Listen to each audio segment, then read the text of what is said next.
the door.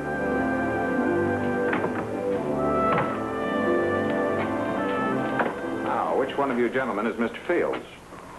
Paul, you got a customer? Be right there. Well, nice day. What makes you think so? Oh, I do. How do you do? Hey, what can I do for you? My name is Steve Gibson. The Western Union Telegraph Company sent me out here from the east. I'd like to order some supplies. Picks, shovels, timbers. Cash or check? Check. Here are my credentials.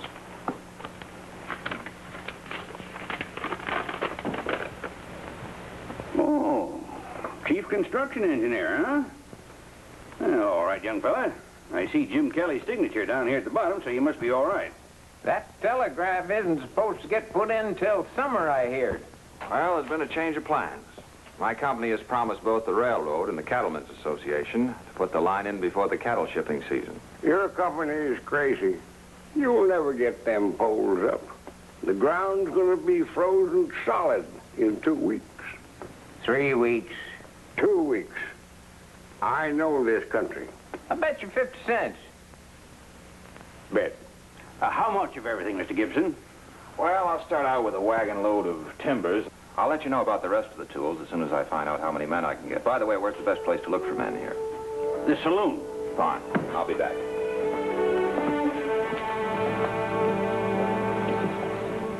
And even though the crew working out of Emporia is more than halfway here, they can't possibly finish the line before the ground freezes. Now, that's why I'm here, gentlemen. I ask you to help me put in some 60-odd miles of telegraph poles needed to complete the line. We're cowpunchers, mister. Ain't none of us know anything about stringing telegraph wire. The Emporia crew will take care of that using the poles we put in. Now, look, you don't need experience for this job. It's just the same as digging post holes for fences. What does it pay? $4 a day plus hot lunches. That's $120 a month. Most I ever got was $40 a month. No offense, mister, but how do we know you got the money to pay all of us? He's right. I've heard about a lot of folks getting slickered into things by Yankee carpetbaggers lately. Oh, I'm not calling you any names, Mike. Just wondering. Here's a letter from my company identifying me. As for the rest, this is a carpetbag. I guess I'm just about as Yankee as you can get. I'm from New England. Fighting Yankee? 4 years. Massachusetts 2nd Cavalry. Gettysburg. Yes, sir. Me too. B Company, Tennessee Volunteers. Yes, sir, I remember. 2 days and 3 nights on our left flank. Fine outfit. So was yours, mister. So was yours. Well, working beats sitting around all winter waiting for a spring roundup. Sign me up, Gibson. Makes sense to me, too. For $4 a day, I'd even shovel snow. I'm with you. All right, gentlemen. If you'll sign your names to the payroll sheet here, we'll start tomorrow morning, 7 a.m. Sure.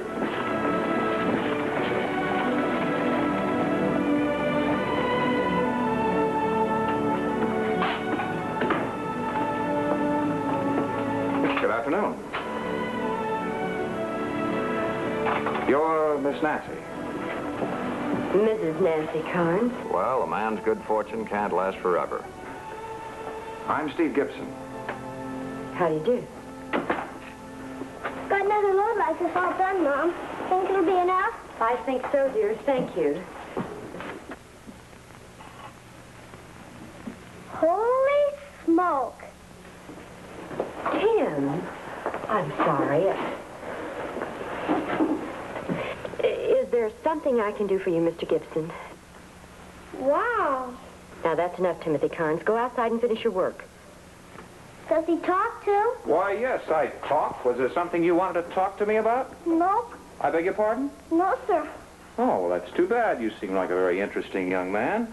Some other time, perhaps.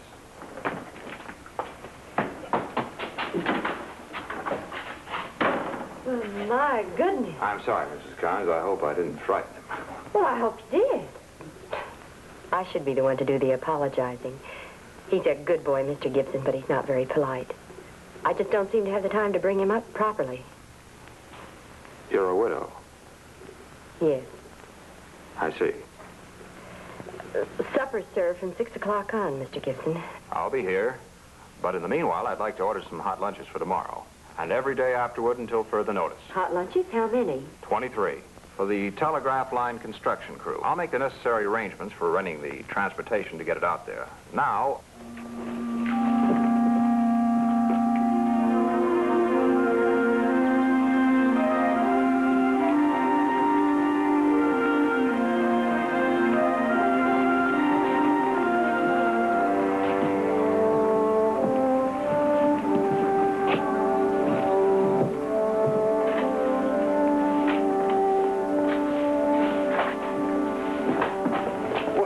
Mr. Fredericks, Junior. Well, this is a surprise. Wasn't expecting you in town till spring. Where are those no good cowpokes? Are they working, Mr. Fredericks? What? Yes, there was a fellow in here a couple days ago from that telegraph company. Hired him. Paying good wages, too. $4 a day. 40 a month is all they're worth, and that's all they'll get. Junior, go bring them in. All right. Now.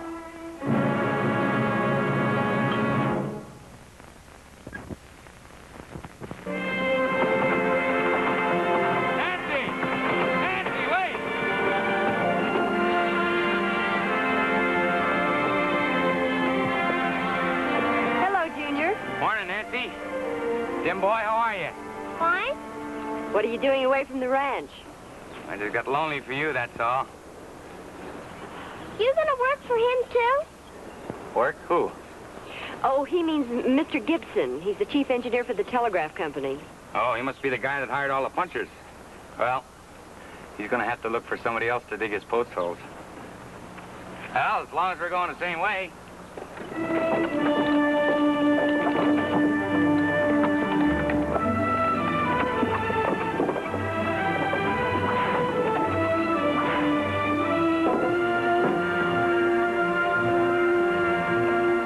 Here come the lunches! Set your watch by that girl. She's right on time. Oh, looks like she brought her boyfriend with her. Junior. I was hoping I wouldn't have to look at him till next spring. Who's Junior? Alan Fredericks, Jr., foreman of the A-Bar A ranch. His old man owns half the cattle in the world. Seems that way sometimes. A-Bar A is about 50 miles out of Ellsworth. Big spread, about 10,000 acres. We all work for old man Fredericks 8 months a year.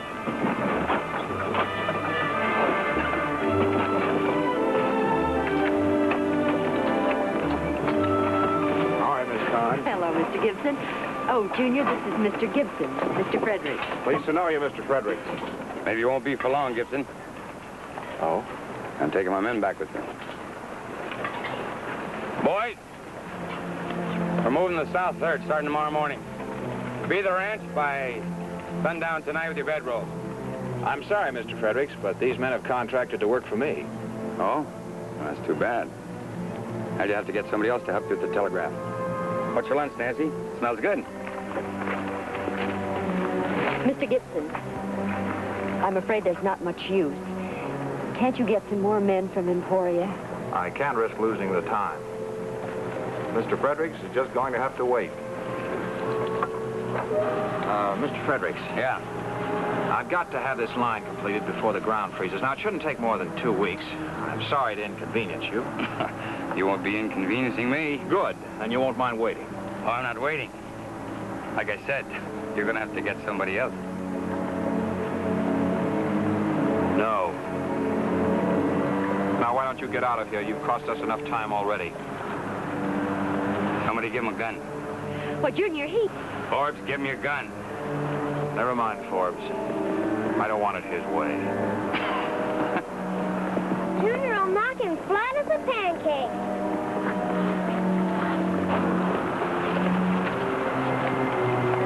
Boy, oh boy!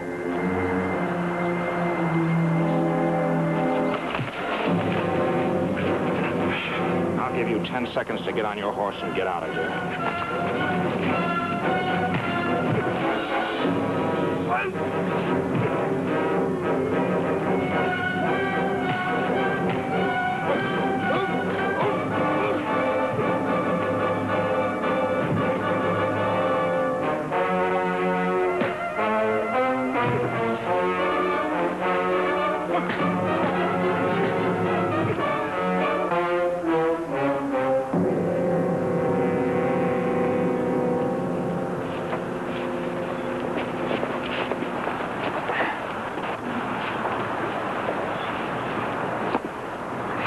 Holy, sweet, suffering, long-haired catfish.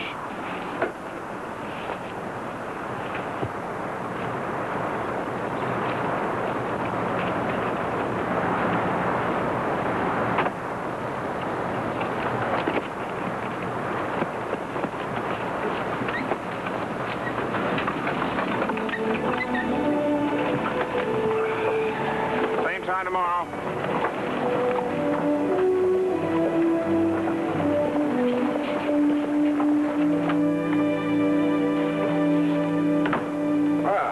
Good evening, gentlemen.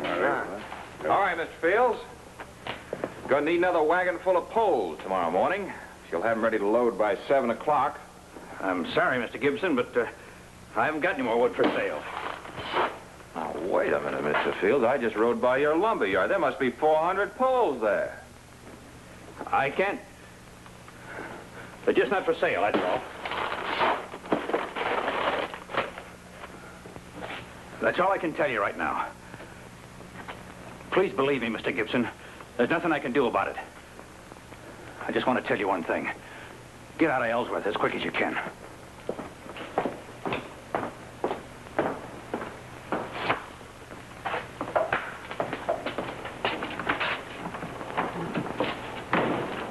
After what he done to Junior, I'll bet he don't live through the night. Bet you 50 cents. Bet.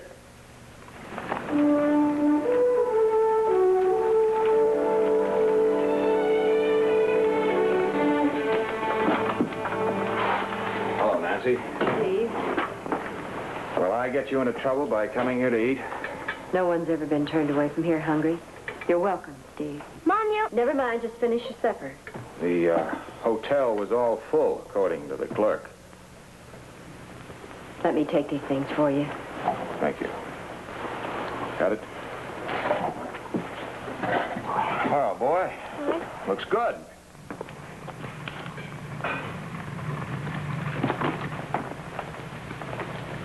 Your lease is canceled as of now, Mrs. Carnes. I want you out of here by tomorrow morning.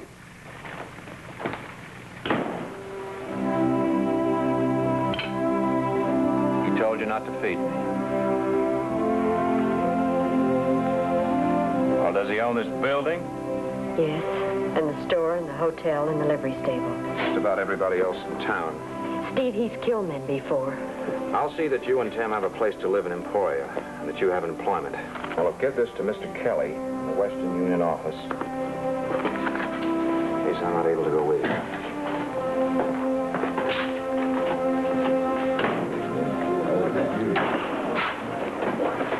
Sit down, Junior.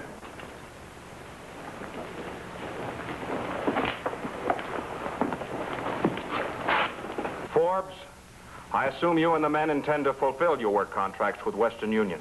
Is that correct? No, Steve. We can't.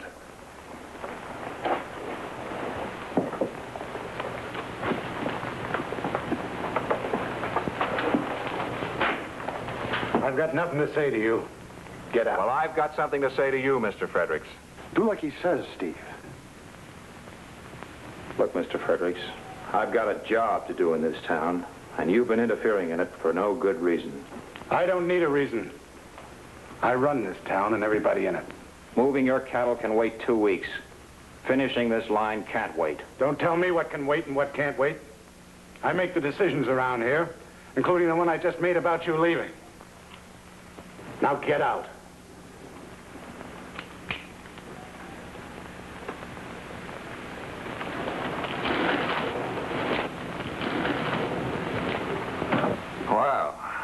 I thought men like Alan Fredericks had gone out of style a long time ago in this part of the country. But I guess I was mistaken.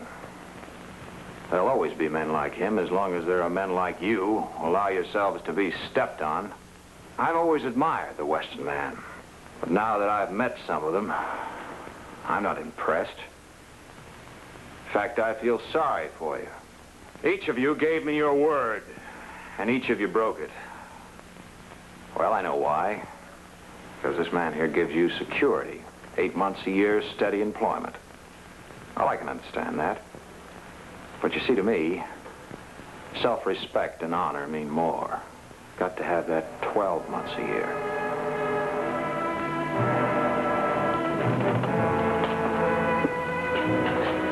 I'm buying drinks.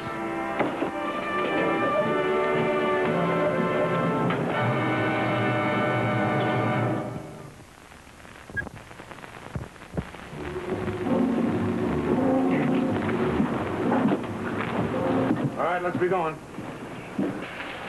We ain't leaving just yet, Mr. Fredericks. What? We've done some talking amongst ourselves, Mr. Fredericks, and we figure we got to keep our promise to Mr. Gibson. When we get done, we'll come back and help you with your south herd. Don't bother. You're through with the A-Bar A. You're through in Ellsworth. What do you think of that? Well, don't know, Mr. Fredericks. We're all pretty good punchers, and A-Bar A ain't the only ranch in Kansas.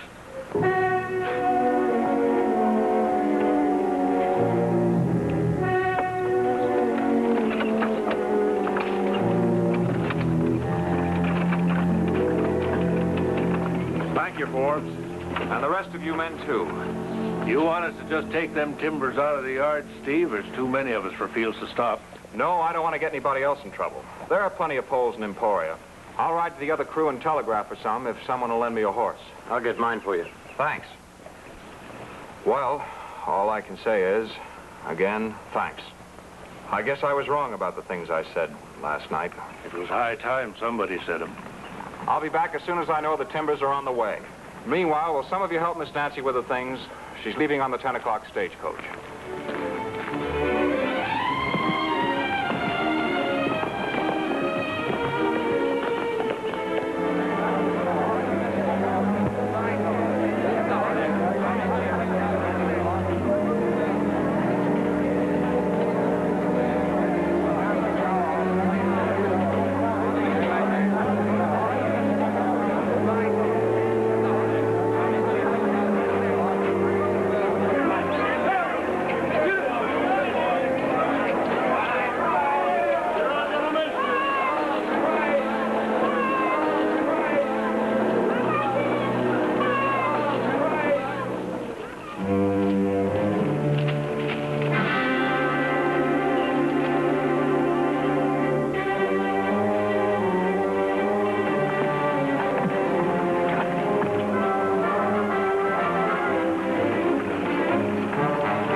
Any valuables, mister. Just a lady and a kid inside. Shut up and get down.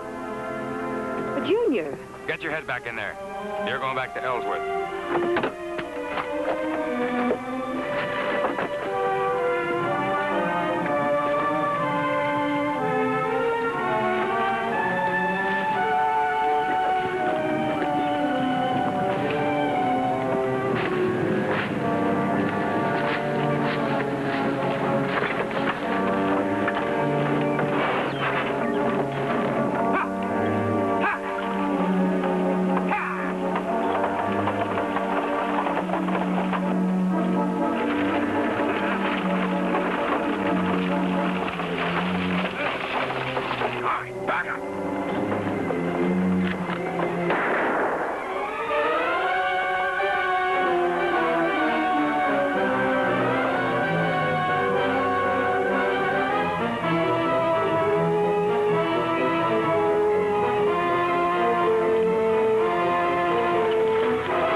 The Emporia crew's about 3 miles from here. They've got a telegraph key. I can wire for a doctor there. Okay, get back in.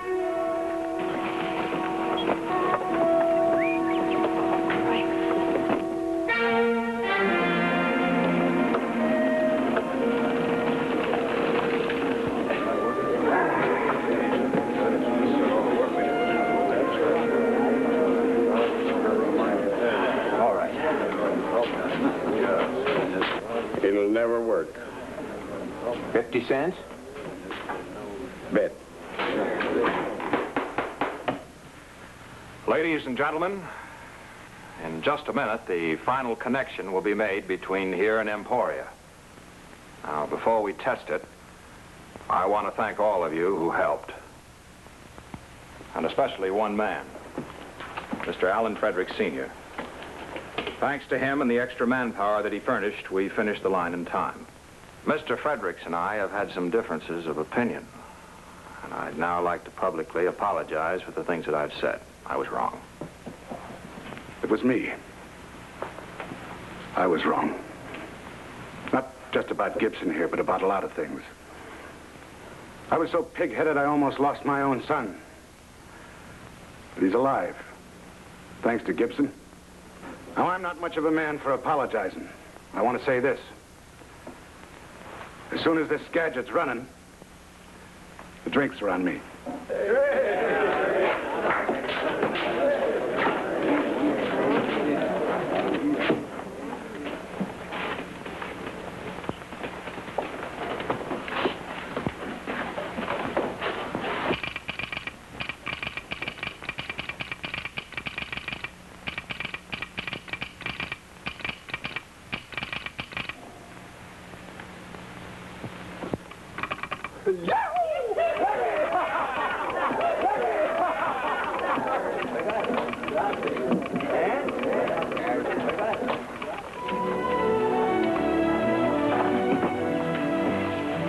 I fixed your lunch for you, Steve.